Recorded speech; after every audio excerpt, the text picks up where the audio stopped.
Bonjour Général Dominique Trinquant. Bonjour On Adrien. va continuer de suivre bien sûr sur LCI également l'arrivée de ce bateau de migrants, l'Ocean Viking, dans la rade de Toulon, dans un port militaire en l'occurrence, puisque c'est le choix qui a été fait par les autorités françaises. Mais bien évidemment, la situation en Ukraine continue de nous préoccuper avec la question de Kherson. Les Ukrainiens ont annoncé avoir repris 12 localités.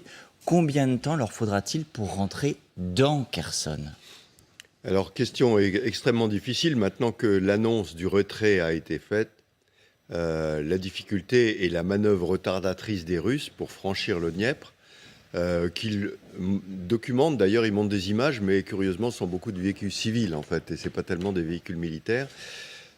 Moi, je crois que derrière cette annonce, il y a un accord. Il y a un accord entre les Russes et les Ukrainiens. Un accord sur le retrait russe. Sur le retrait. Parce que à partir du moment où vous annoncez le retrait, vous mettez vos forces dans une situation difficile, puisque leur seule issue, c'est de traverser le Dniepr, c'est plus de se battre. Or, dans ce cas-là, les Ukrainiens pourraient mettre le booster, j'allais dire, et avancer très très fort. Or, s'il y a un accord, c'est un accord qui permet de dire « Ok, nous quittons Kherson, mais vous nous laissez partir d'une certaine façon, et nous ne combattrons pas dans Kherson. Donc chacun économise ses forces, l'un en se retirant, l'autre en avançant. » Mais chacun a le même intérêt. Est-ce que c'est d'une certaine manière, pour parler trivialement, match nul? Ou est-ce que par ce retrait, l'un des deux camps a pris l'avantage? Non, c'est pas match nul du tout. C'est une victoire ukrainienne. Il faut pas. Si vous voulez, Kherson a été la première grande ville qui a été conquise dès le début de mars. C'était le tremplin pour aller vers Odessa. Mykolaiv, ville intermédiaire, n'a jamais été franchie. Donc, le tremplin ne servait plus à rien. L'offensive ukrainienne que certains décrivaient comme une fausse attaque était une vraie attaque. Et là, les Russes vont être obligés de se retrouver sur la rive est du Dniepr, alors qu'ils étaient sur la rive ouest, et c'est le seul endroit où ils avaient traversé le Dniepr. Donc c'est un échec pour les Russes, c'est une évidence. Est-ce que pour autant, la reconquête de Kherson par les Ukrainiens est écrite, ou est-ce qu'on peut se retrouver dans une situation où Kherson resterait une sorte de no man's land ou de zone tampon entre les positions ukrainiennes et russes? Non, je pense que tout ce qui est sur la rive droite du Dniepr va être évacué par les Russes. Alors maintenant, le diable est dans les détails, hein. Il peut y avoir des accrochages, il peut y avoir des bombardements, il peut y avoir des unités qui ont été un peu secouées, qui n'appliquent pas complètement les consignes. Donc il peut y avoir des combats, hein. Je ne dis pas qu'il n'y aura pas de combat. Mais stratégiquement, le général russe l'a bien expliqué. Il se replie à gauche du Dniepr. Décision difficile. Tout le monde a commandé du côté russe en disant c'est une décision difficile, mais raisonnable. Et tous les stratèges vous disent, oui, c'est ce qu'il fallait faire. Est-ce que l'hypothèse d'un piège, c'était l'une des craintes des Ukrainiens, que Kherson soit un piège pour les attirer et ensuite les mettre en difficulté, est totalement écartée? Ce matin encore dans la matin LCI, on entendait des soldats ukrainiens qui, sur le terrain, disent « on pourrait très bien tomber sur des Russes déguisés en civils ». Est-ce que c'est de l'ordre du fantasme? Alors, Russes déguisés en civils, je ne sais pas. Je rappelle simplement qu'à partir du moment où ils sont civils, ce ne sont plus des soldats reconnus. Donc ça change complètement leur statut. Maintenant que Kherson soit piégé, miné, qu'il y ait des mines partout et qu'il y ait des combats retardateurs d'un certain nombre d'unités pour permettre le franchissement du Dniepr, oui, ça me paraît normal. Un piège, non. Les cartes sont sur la table. Nous passons à l'est du Dniepr, c'est ce qu'ont annoncé les Russes. Une fois qu'ils seront dans Kherson, cela dit, s'ils y arrivent, les Ukrainiens, ça veut dire qu'ils sont à portée de missile, malgré tout, de l'autre côté de la rive. Est-ce que ça change pour eux la stratégie, la manière de rentrer dans Kherson? Parce que, d'une certaine manière, qu'est-ce qu'on fait face à un missile? Rien. Mais c'est la continuation de ce qui se faisait avant.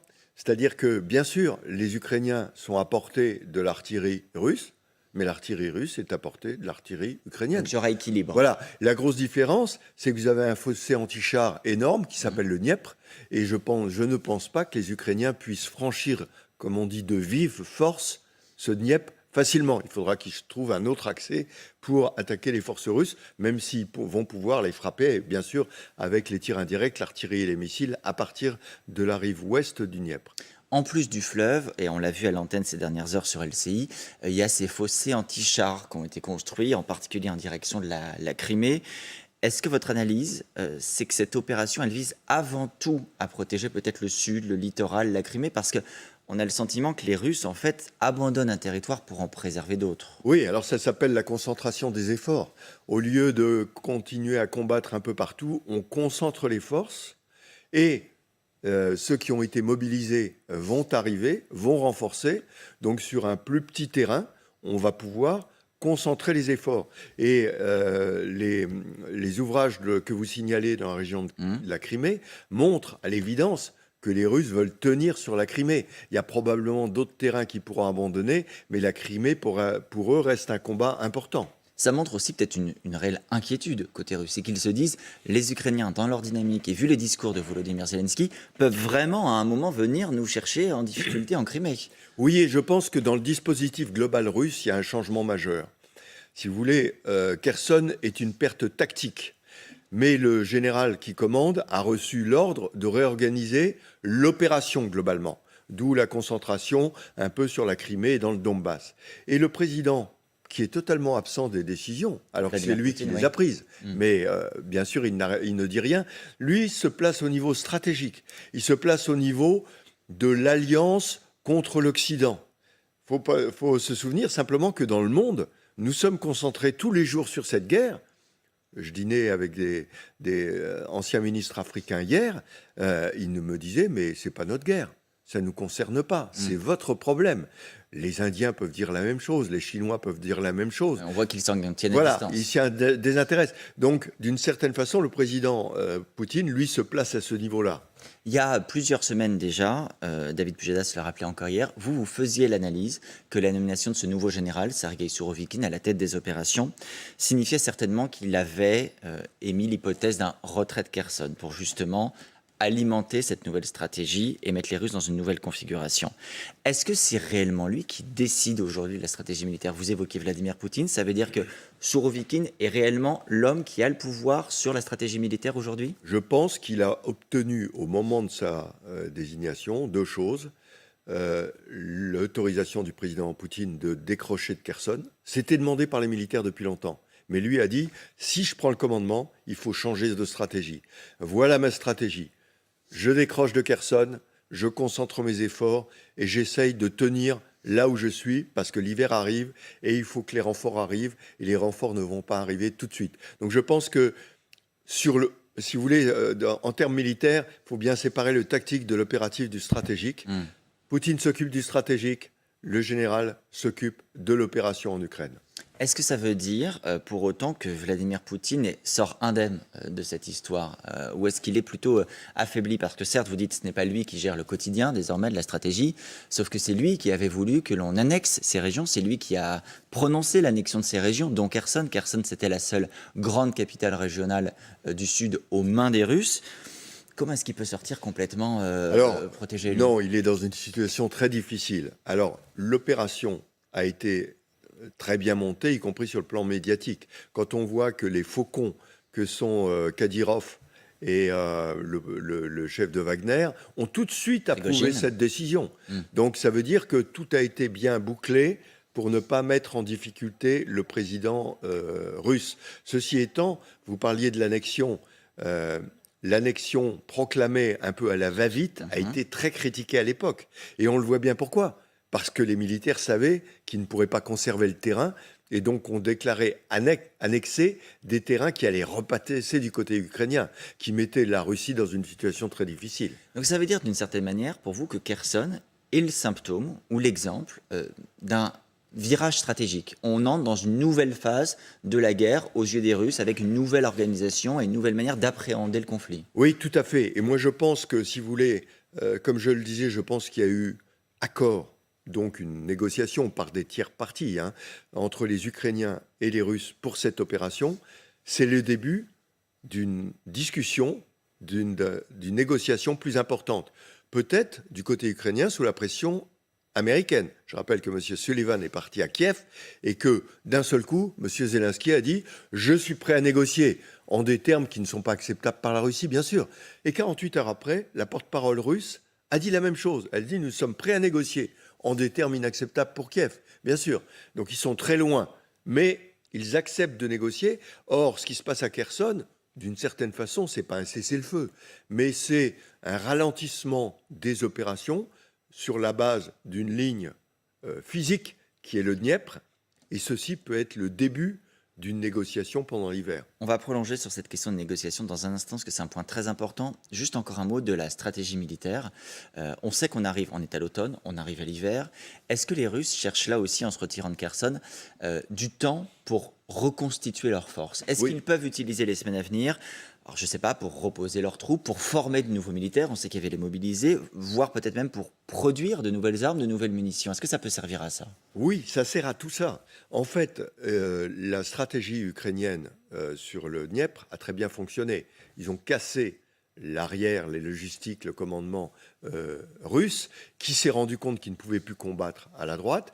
Et là, il dit concentration des efforts. Récupérons les forces qu'on peut récupérer, amenons-les avec les renforts, montons cette affaire dans les 3 mois qui viennent et fortifions et tenons sur les bases sur lesquelles nous sommes. Parce que ne nous leurrons pas, les Américains ont donné les chiffres, ils ont dit 100 000 morts du côté russe, mais aussi 100 000 morts du côté ukrainien. Donc c'est extrêmement pénible pour les Russes, certes, mais pour les Ukrainiens aussi. Et donc les Ukrainiens ne vont pas pouvoir probablement relancer des attaques du type de ce qu'ils ont lancé il y a 2 mois. Donc il peut y avoir une espèce de stagnation, et à partir de ce moment-là, suivant le rapport de force qui existera, eh bien, on négocie ou on négocie pas. Ce qui va être très difficile. Vous y faisiez allusion, ce fameux général en chef, Sergueï Sourovikine, lui-même, il a dit une partie des forces et des moyens libérés, à Kherson bien sûr, sera utilisée pour d'autres offensives.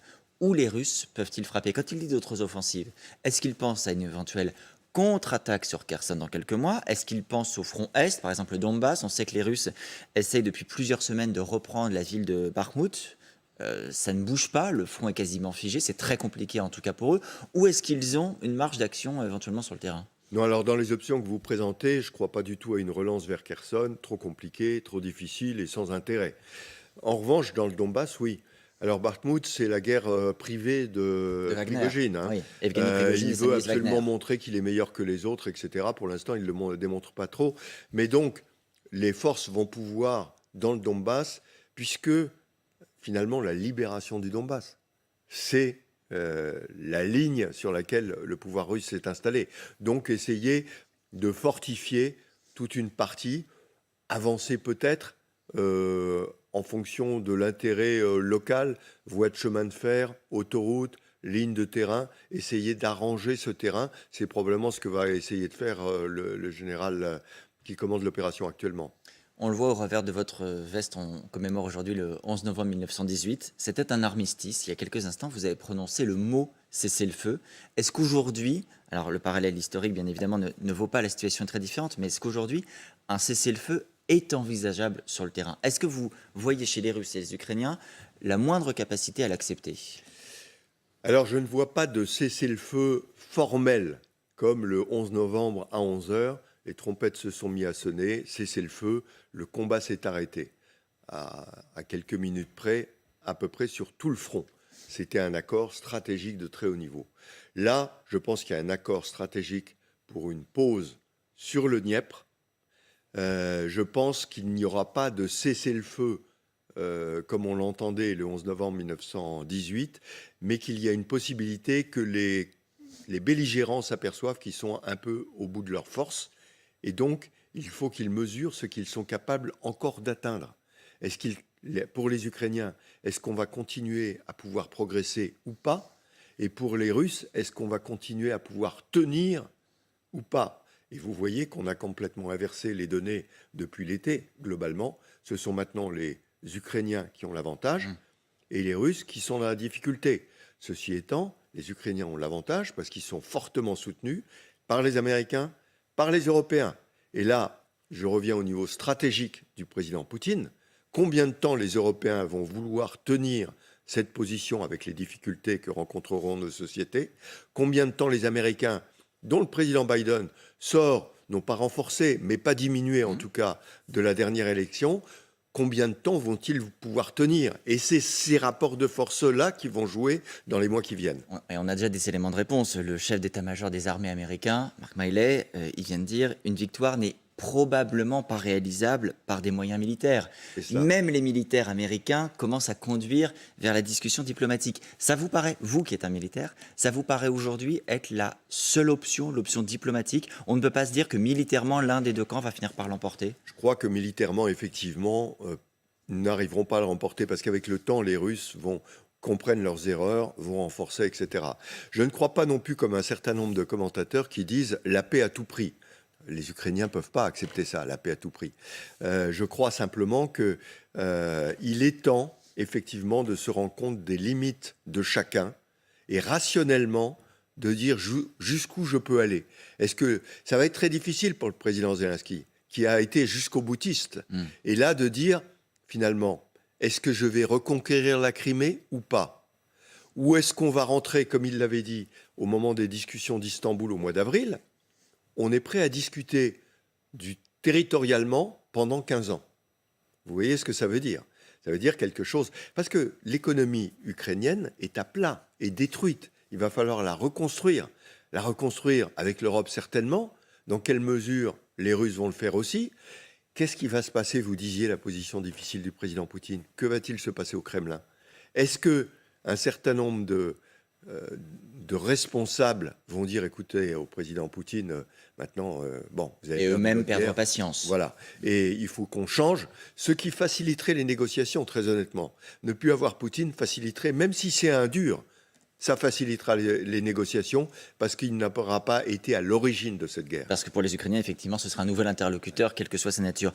Est-ce que les Russes, l'a dit, sont vraiment enclins à discuter? Ils font mine de l'être, ils font passer quelques messages de temps en temps, et en même temps, là, ce matin, il y a quelques instants, on apprend qu'il y a à nouveau une frappe russe sur Mykolaïv qui fait 4 morts.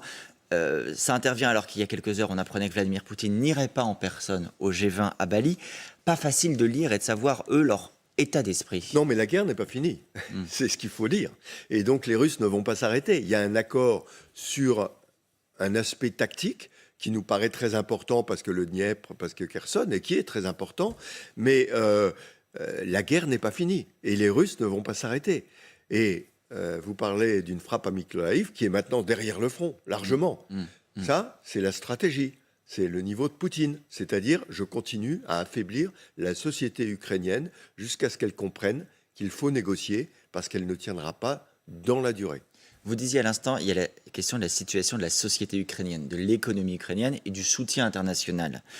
En même temps, Volodymyr Zelensky, alors même que Joe Biden, le président américain, a fait ses pressions, alors même que l'état-major américain passe ses messages, continue de dire mes conditions, c'est le retrait complet des troupes russes. Est-ce que les Ukrainiens et est-ce que Volodymyr Zelensky entendent les messages des Américains, des Occidentaux? Ils les entendent, mais ils sont en position de force. Quand vous rentrez en négociation, il faut que vous partiez du niveau X pour pouvoir baisser.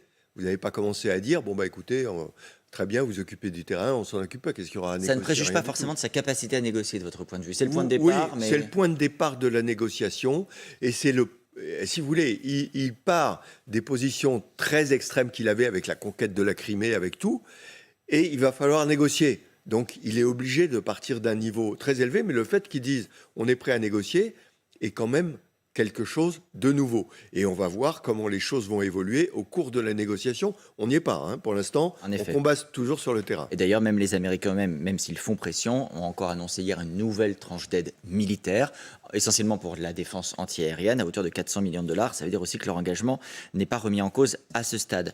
On n'est pas à la négociation, mais comme vous le disiez, peu à peu, il faut s'y préparer.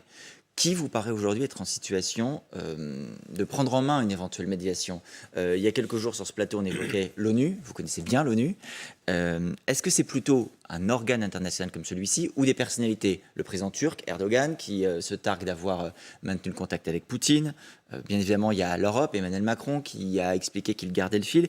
Qui vous paraît aujourd'hui être en situation de pouvoir ramener à une table les deux dirigeants, au moins dans les semaines ou mois à venir? Alors, pas l'ONU. L'ONU est capable techniquement de faire un certain nombre de choses. On a vu les céréales, on a vu l'évacuation de Mariupol.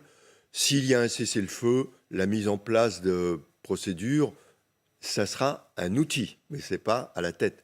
La négociation, ça se fera évidemment, et le président Poutine n'attend que ça, entre les États-Unis, la Russie, mais probablement avec des intermédiaires, le Moyen-Orient, Souvenons-nous que les libérations de prisonniers se sont faites avec les Turcs et l'Arabie saoudite.